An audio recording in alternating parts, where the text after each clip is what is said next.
இந்த கம்பெனி பேரு டிரான்ஸ்கார்ட். இது துபாயில இருக்க செக்யூரிட்டி கார்ட் ஃபீல்டுல வர ஒரு ஃபேமஸான செமி கவர்ன்மென்ட் கம்பெனி. இந்த கம்பெனிக்காக செக்யூரிட்டி கார்ட்ஸ் இந்த வேலைக்கு இப்ப ரெக்ரூட் பண்றோம்.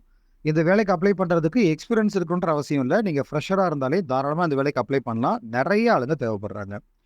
செக்யூரிட்டி கார்ட் வேலைய பத்தி சொல்லணும்னா, நம்ம ஊர்ல தான் செக்யூரிட்டி கார்ட்ஸ வந்து ஒரு சாதாரண வேலையா பார்ப்பாங்க. ஆனா கல்ஃப் கண்ட்ரீஸ பொறுத்தவரைக்கும் செக்யூரிட்டி கார்ட்ஸ்னா ஒரு போலீஸ்க்கு ஈக்குவலான பவர்ல இருக்கிற ஒரு ஜாப். அங்க இருக்கிற மக்கள் செக்யூரிட்டி கார்ட்ஸ ஒரு போலீஸ பார்க்குற மாரி தான் பார்ப்பாங்க. உங்களுக்கு தெரிஞ்சவங்க யாராவது கல்ஃப் கண்ட்ரீஸ்ல இருந்தாங்கன்னா, அவங்க கிட்ட கேட்டீங்கன்னா, இந்த வேலைய பத்தி அவங்க உங்களுக்கு சொல்லுவாங்க. அதாவது செக்யூரிட்டி கார்ட்ஸ் எப்படி இருப்பாங்க? அப்படின்றத பத்தி சொல்லுவாங்க. இது மட்டும் இல்லாம, நம்ம யூடியூப் சேனல்ல அந்த செக்யூரிட்டி கார்ட பத்தி ஒரு வீடியோ ஒண்ணு போட்டிருக்கோம். அந்த வீடியோல செக்யூரிட்டி கார்டு வேலைன்னா என்ன? இந்த வேலை எப்படி இருக்கும்? இந்த வேலைக்கு போறதுனால உங்களுக்கு என்னென்ன பெனிஃபிட்ஸ்லாம் கிடைக்கும்? இந்த மாரி எல்லா விஷயமும் அதில டீட்டெயிலா உங்களுக்கு எக்ஸ்பிளைன் பண்ணியிருக்கோம். அந்த வீடியோவோட லிங்க்க இந்த அட்வர்டைஸ்மென்ட் கீழயே போஸ்ட் பண்றோம். ஸோ விருப்பம் இருக்கிறவங்க அந்த வீடியோ ஒரு தடவ பார்த்துட்டீங்கன்னா, அந்த வேலை சம்மந்தமா உங்களுக்கு ஒரு கிளாரிட்டி கிடைக்கும். ஸோ இந்த செக்யூரிட்டி கார்ட்ஸ் வேலைக்கு தான் இப்ப ரெக்ரூட் பண்றோம். இந்த வேலைக்கு சேலரி பார்த்தீங்கன்னா, 2267 திரஹம்ஸ் வந்து சேலரியா கிடைக்கும். இன்னைக்கு மதிப்புக்கு ஒரு ரூ. 54,100 வரைக்கும் வருது. இந்த வேலைக்கு அப்ளை பண்றதுக்கு மினிமம் 10த் படிச்சு பாஸ் பண்ணியிருந்தாலே போதும். 12த் டிப்ளமோ, டிகிரிலாம் படிச்சிருந்தீங்கன்னா, இன்டர்வியூல வந்து உங்களுக்கு ஃபர்ஸ்ட் பிரிஃபரன்ஸ் கிடைக்கும். ஹைட் வந்து பார்த்தீங்கன்னா, மினிமம் 173 சென்டிமீட்டர் கம்பல்சரி இருக்கணும். ஸோ இந்த வேலைக்கு அப்ளை பண்றவங்க ஹைட் நீங்க 173 சென்டிமீட்டர் இருக்கீங்களான்ற ஒரு தடவ செக் பண்ணிட்டு, அதுக்கப்புறமேட்டுக்கு நீங்க இந்த இன்டர்வியூக்கு அப்ளை பண்ணலாம்.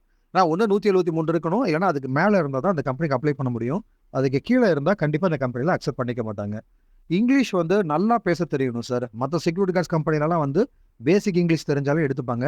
பட் இந்த கம்பெனிய பொறுத்தவரைக்கும் இங்கிலீஷ் வந்து உங்களுக்கு பேச, படிக்க, எழுத தெரிஞ்சிருக்கணும். இங்கிலீஷ்லயே கேள்வி கேட்டா, இங்கிலீஷ்லயே தடுமாறாம ஆன்சர் பண்ற அளவுக்கு உங்களுக்கு இங்கிலீஷ் நாலேட்ஜ் இருக்கணும். அது மட்டும் இல்லாம உங்களுக்கு எஸ்ஸே ரைட்டிங் இருக்கும். எஸ்ஸே ரைட்டிங் மீன்ஸ் அப்டின்னா, ஒரு டாபிக் ஒண்ணு குடுத்து, அந்த டாபிக்ல வந்து எஸ்ஸே எழுத சொல்லுவாங்க. அது மட்டும் இல்லாம சூஸ் த பெஸ்ட் ஆன்ஸர் அப்படின்ற மாரி இந்த கொஸ்டின்ஸ் இருக்கும். சாரி இந்த ஓஎம்ஆர் கொஸ்டின்ஸ் சொல்லுவாங்க இல்லையா? அப்ஜெக்டிவ் கொஸ்டின்ஸ் அந்த மாரி கொஸ்டின் பேப்பர் இருக்கும். அந்த கொஸ்டின் பேப்பர் குடுத்தா, அது இங்கிலீஷ புரிஞ்சுகிட்டு அதுக்கு ஆன்சர் எழுதுற அளவுக்கு உங்களுக்கு நாலேட்ஜ் இருந்தா தான், அதாவது இங்கிலீஷ் நாலேட்ஜ் நல்ல இங்கிலீஷ் நாலேட்ஜ் இருந்தா தான் இந்த இன்டர்வியூல உங்களால செலக்ஷன் ஆக முடியும். அடுத்து உடம்புல வெளியில தெரியிற மாரி டாட்டூ போட்டிருந்தா அந்த கம்பெனிக்கு அக்செப்ட் பண்ண மாட்டாங்க.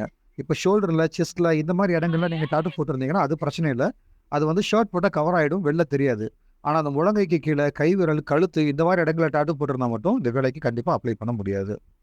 ஓவராலா கம்பெனில இருந்து தங்குறதுக்கு இடம், போற வரதுக்கு பஸ் ஃபெசிலிட்டி, மெடிக்கல், இன்சூரன்ஸ் இது எல்லாமே குடுத்துருவாங்க. சாப்பாடு நம்ம சம்பளத்துல பார்த்துக்கணும். இந்த சேலரி 2267 திரஹம்ஸ் கிடைக்கும்னு சொன்னேன் இல்லையா? இத தாண்டி உங்களுக்கு டிப்ஸ் நெறைய கிடைக்கிறதுக்கு வாய்ப்பு இருக்கு. அது எவ்வளோ கிடைக்கும் அப்படின்றது உங்களுக்கு கிடைக்கிற வொர்க் லொகேஷன பொறுத்து வேரியேஷன் ஆகும். ஆனா கண்டிப்பா டிப்ஸ் கிடைக்கும். ஏஜ் லிமிட் வந்து 22 வயசுலேருந்து அதிகபட்சம் 39 வயசு வரைக்கும் எடுக்கிறோம். டியூட்டி ஹவர்ஸ் வந்து 11 ஹவர்ஸ் டியூட்டி. இமேஜ்ல குடுத்திருக்க சேலரி 11 ஹவர் டியூட்டிக்கான சேலரி. வாரத்துல 1 நாள் லீவ் இருக்கும். இது இல்லாம அந்த லீவ்ல டியூட்டி பார்த்தீங்கன்னா, அதுக்கும் தனியா உங்களுக்கு சேலரி கிடைக்கும். இசிஎன்ஆர் பாஸ்போர்ட் மட்டும் தான் எடுக்கிறோம். இந்த கம்பெனிக்காக இந்த வேலைக்காக அந்த கம்பெனில இருந்து எம்ப்ளாய்மென்ட் விசா தான் குடுக்குறாங்க. இந்த கம்பெனிக்காக வர 30ஆம் தேதி சனிக்கிழமை மதுரையில வச்சு இன்டர்வியூ பண்றோம். டைரக்ட்டா கிளையன்ட் வந்து தான் எடுக்குறாங்க. இந்த இன்டர்வியூ செலக்ஷன் ஈஸியா இருக்குமா? ஆவரேஜா இருக்குமா? டஃப்பா இருக்குமான்னு சொல்லி கேட்டீங்கன்னா, இந்த இன்டர்வியூ செலக்ஷன் கொஞ்சம் டஃப்பா தான் இருக்கும். இங்கிலீஷ் பேச தெரிஞ்சா இந்த இன்டர்வியூல நீங்க ஈஸியா செலக்ஷன் ஆகலாம். இந்த வேலை உங்களுக்கு பொருத்தமா இருந்ததுன்னா, அட்வர்டைஸ்மென்ட்ல குடுத்திருக்க நம்பருக்கு கால் பண்ணி, சர்வீஸ் சார்ஜ் இந்த மாரி மேற்கொண்டு உங்களுக்கு தேவைப்படுற எல்லா இன்ஃபர்மேஷன்ஸையும் கேட்டு தெரிஞ்சுக்கிட்டு, உங்களுக்கு ஓகேன்னா இன்டர்வியூ வரேன்னு சொல்லி கால் பண்ணி உங்க பேர பதிவு பண்ணிக்கோங்க. இந்த வாட்ஸ்அப் சேனலுக்கு இப்ப தான் ஃபர்ஸ்ட் டைம் வரீங்கன்னா, மறக்காம அந்த சேனல ஃபாலோ பண்ணிக்கோங்க. அப்பதான் நாங்க அனுப்புற அப்டேட்ஸ்லாம் தினமும் உங்களுக்கு வந்துட்டே இருக்கும். இந்த அட்வர்டைஸ்மென்ட்ட வெளிநாட்டு வேலை தேடுற உங்க ஃப்ரெண்ட்ஸுக்கும் மறக்காம ஷேர் பண்ணுங்க. Thank you.